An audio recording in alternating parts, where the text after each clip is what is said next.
They were all welfare, and they weren't going to pay rent, and they were just low life, all on welfare. And I went up to collect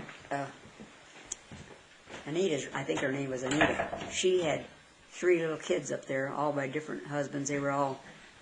The little girl was still in a diaper, and the other 2 were, I don't know, 4 and 5 or whatever. And so I went up to collect her rent, and she said, well, I can't give you my welfare check because I have to cash it myself. And I said, okay, when you get back home, I said, you have your rent ready for me.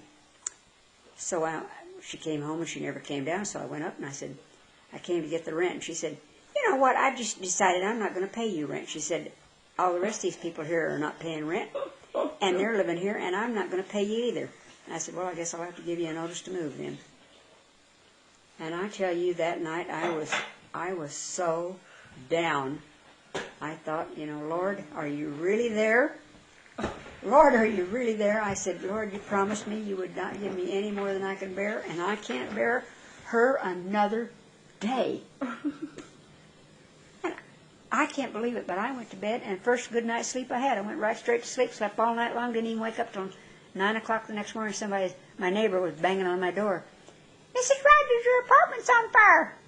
And I looked out the window, and it was Anita's apartment burning up, smoke boiling out the windows. And I just stood there and said, thank you, Lord. Thank you, Lord, you answered my prayer. I just couldn't believe it. And she had to move. Ruined everything she had. But then she kept coming back over there. She came the next day. All those kids were in brand new clothes. They were on welfare, you know. Welfare set them up somewhere, all new clothes. Didn't matter to her. So she's still going to come over there every day and visit her friend next door, that's where she was when the apartment was on fire. No. Her little boys was smoking cigarette butts in the bed and caught the bed on fire. So you had to see more of her? So I went up to that gal after she left, and I said, honey, if you can find yourself another apartment, I'll give you $100 and help you to move. And she said, really? I said, yeah. And she said, oh, boy, that sounds great. Because I guess she didn't was too happy about living in an upstairs apartment.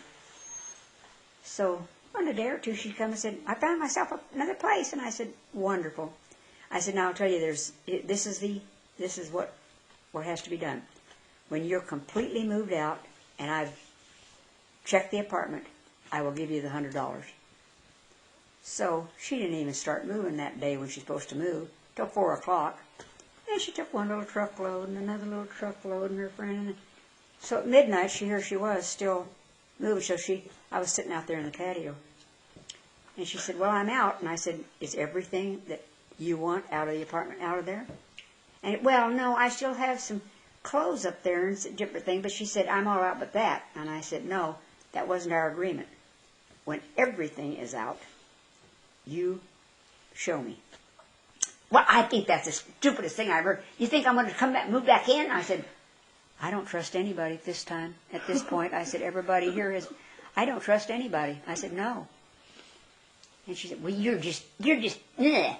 And I said, well, that's our agreement. Oh, she was furious. So she marched up there and got her clothes out of there, threw them out of there. She said, well, I have to go over and get something at my other apartment or something. I said, fine. She said, well, I've got all this stuff sitting out here in the patio, my TV and everything. And I said, I'll sit here and watch it for you till you get back. So she said, oh, yeah, you'll steal it all and sell it for what I owe you. And I said, I don't want any of your stuff.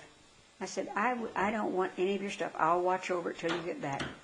She went over to one of her old neighbors and said, can I put this in your apartment till I get back? Care was after midnight. So